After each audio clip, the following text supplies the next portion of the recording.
RMCO replaces CMCO as Malaysia enters recovery stage.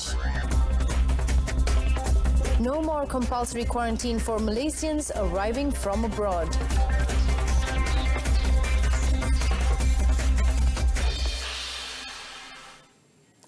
Good evening, I'm Cynthia Arthur. You're watching News on 2.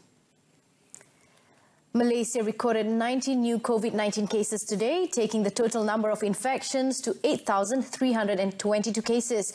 The country, however, saw no new COVID-19 deaths in the last 24 hours, keeping the death toll at 117. Health Director General Datuk Dr. Nur Hisham Abdullah said there were 6 imported cases and 13 local transmissions. Out of the 13 local transmission cases, 11 involved Malaysians. He also noted of a new cluster detected today in Gombak with 1 positive case. Memaklumkan bahawa terdapat 39 kes yang telah pulih dan dibenarkan discharge pada hari ini.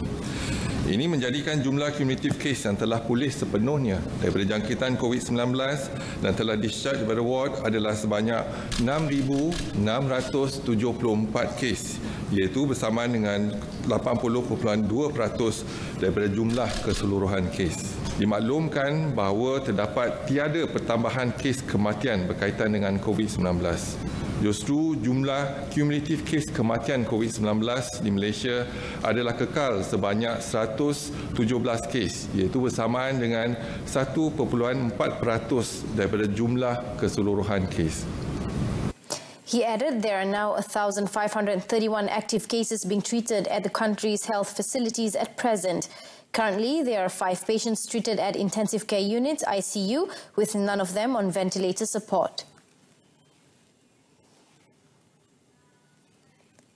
Prime Minister Tan Sri Muhyiddin Yassin today announced that the Conditional Movement Control Order, CMCO, currently enforced will end on the 9th of June and will be replaced with the Recovery Movement Control Order, RMCO. In a special televised address, he said the RMCO would take effect from the 10th of June until the 31st of August with more lenient restrictions. Under this new phase, he said interstate travel will be permitted except for areas placed under enhanced MCO, EMCO.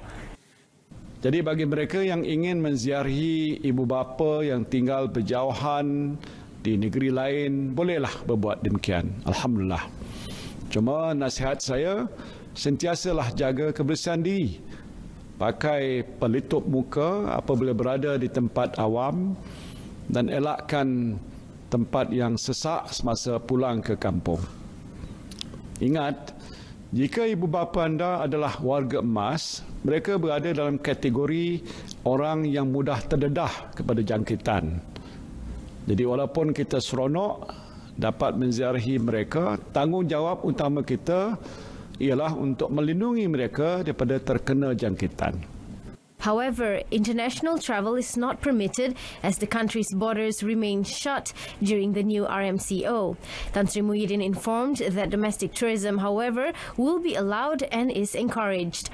Almost all social, religious, business and educational activities are allowed to resume in stages under strict SOPs during the RMCO. The Prime Minister added that reflexology centres, nightclubs, theme parks and karaoke centres, as well as large gatherings such as Kenduri are still barred during the RMCO. In his address, the Prime Minister said the RMCO marks the entry of the country into the exit strategy phase from the Movement Control Order and the CMCO, which came into force on the 18th of March and 4th of May, respectively. As several commercial and business activities will be allowed, sports and recreational activities will be subjected to strict SOPs. Sports events and contact sports, however, are still not allowed during the RMCO. Seperti bowling, badminton, memanah, menembak dan lain-lain lagi. Aktiviti berkumpulan di luar seperti kayuhan basikal dan konvoi motosikal juga dibenarkan.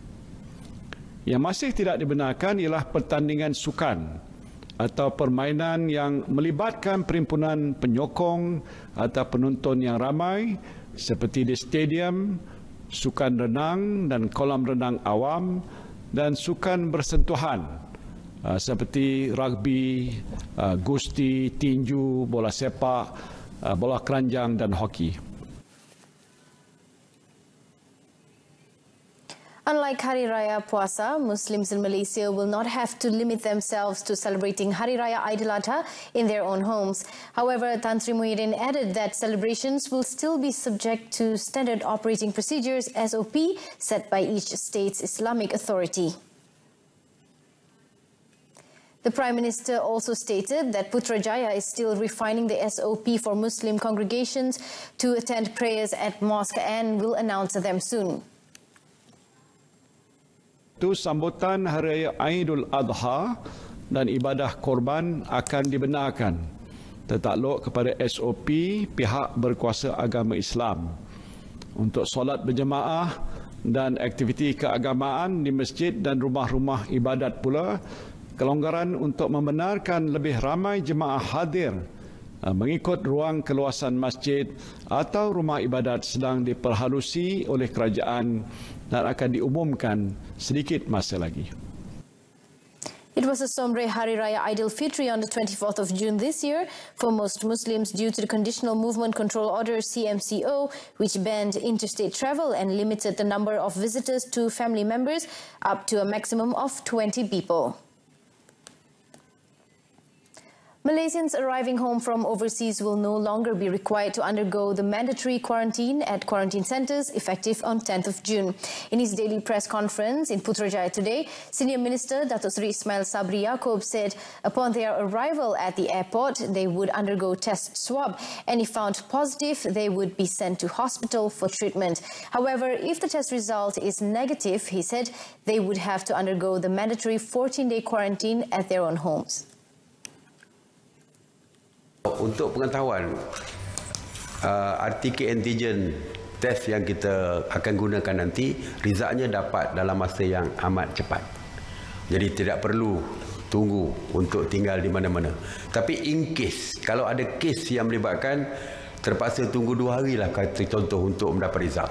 Dan kita terpaksa tempatkan mereka di pusat kuarantin jugalah sebelum result tu dapat. For those required to undergo 14-day quarantine at home, Datuk Seri Ismail Sabri said they are required to download the My Sejahtera application and they will be monitored through this application. He added that they are also required to wear a wristband to facilitate identification process. The senior minister said those who defy the mandatory quarantine order and stipulated SOP would be issued compound of 1,000 ringgit each and charged in court.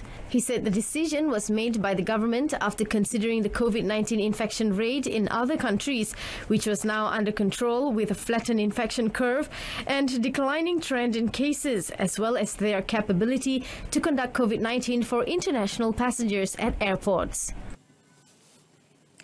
On another matter, Datuk Seri Ismail Sabri said non-Muslim couples whose marriage registrations were affected or delayed by the Movement Control Order (RMCO) have until the 31st of July to complete their registrations. The senior minister explained that couples have until the end of July to resolve their registrations without having to submit a new application and pay the fees required. Sri Ismail Sabri stated that the National Unity Ministry and National Registration Department (NRD) viewed the matter seriously, with the latter to provide the necessary standard operating procedures (SOP). JPM akan menyediakan SOP urusan pendaftaran perkahwinan dan perceraian untuk penganut bukan Islam. JPN juga akan membenarkan pendaftaran perkahwinan berlangsung di 171 buah rumah ibadah yang telah pun diluluskan oleh Kementerian Perpaduan Negara sepanjang tempoh PKP. Meanwhile, the senior minister said voluntary petrol scheme SRS will be allowed in green zones starting 20th of June. According to Datuk Seri Ismail Sabri, this will involve 1,079 SRS nationwide, and the National Unity Ministry will provide equipment including face masks, vests and torchlights for the SRS members. Dr. Sri Ismail Sabri also pointed out that each SRS team cannot exceed 5 people. Dan Kementerian Perpaduan Negara akan berbincang dengan kerajaan negeri, pihak berkuasa tempatan dan PDRM untuk menyelaraskan aktiviti rondaan. Kalau kita lihat, KRT ini banyak di kawasan-kawasan perumahan, di bandar-bandar dan sebagainya.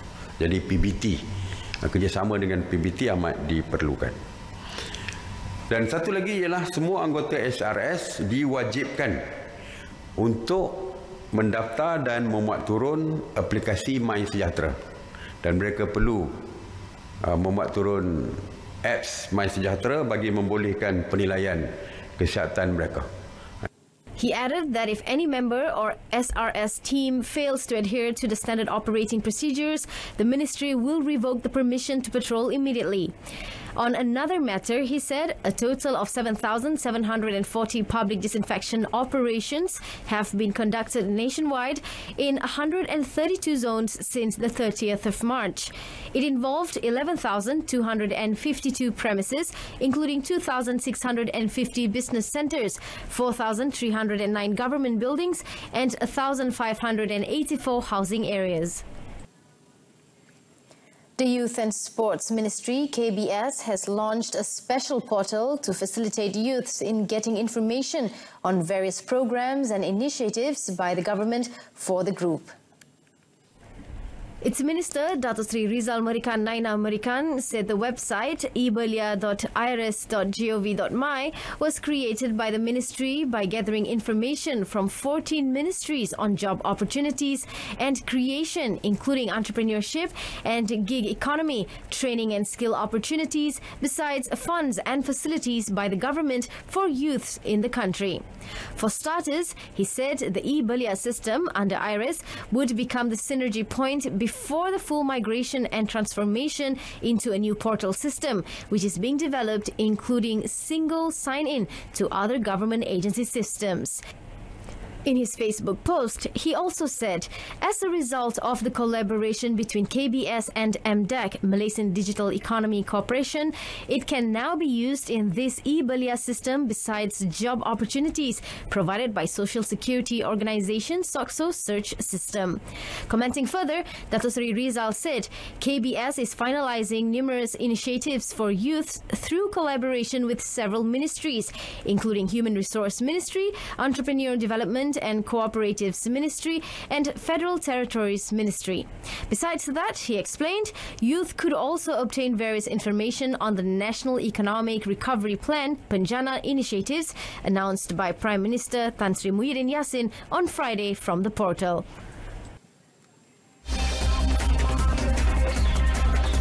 Coming up, 18-year-old voter registration not implemented yet.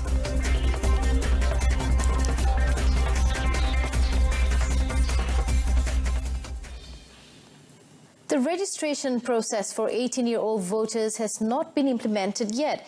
In a media statement today, Election Commission EC Chairman Dato Azhar Azizan Harun also refuted the message circulated on the social media which urged Malaysians aged 18 years and older to register as voters. According to Dato Azhar, the registration of 18-year-old voters will be implemented together with the automatic registration of voters after the EC has completed all preparations, including the amendments to the Election Regulation, Voters Registration 2002, and other related laws, the Standard Operating Procedure, and the system and infrastructure. He added that all the preparations are expected to be completed at the latest by July next year.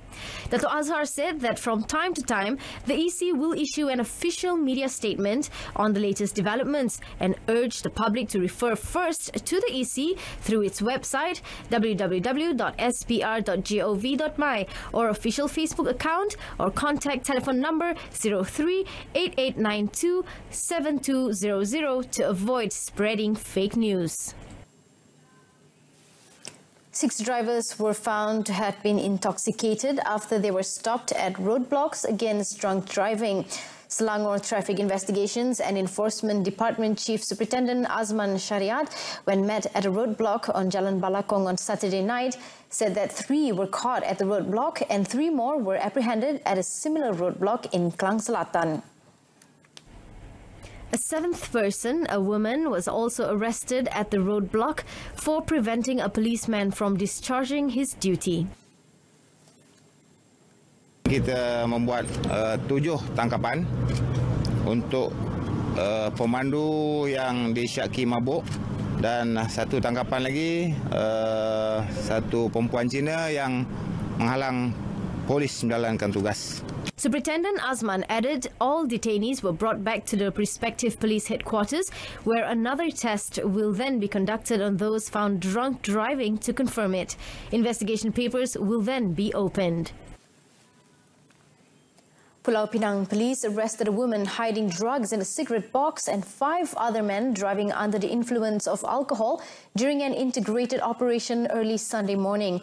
The Ops Pencegahan Jenayah Bersepadu, Ops Mabuk and Ops COVID-19 operation, which was held at kilometer 10.8 of the Butterworth Outer Ring Road, Bor, began at 10 p.m. on Saturday.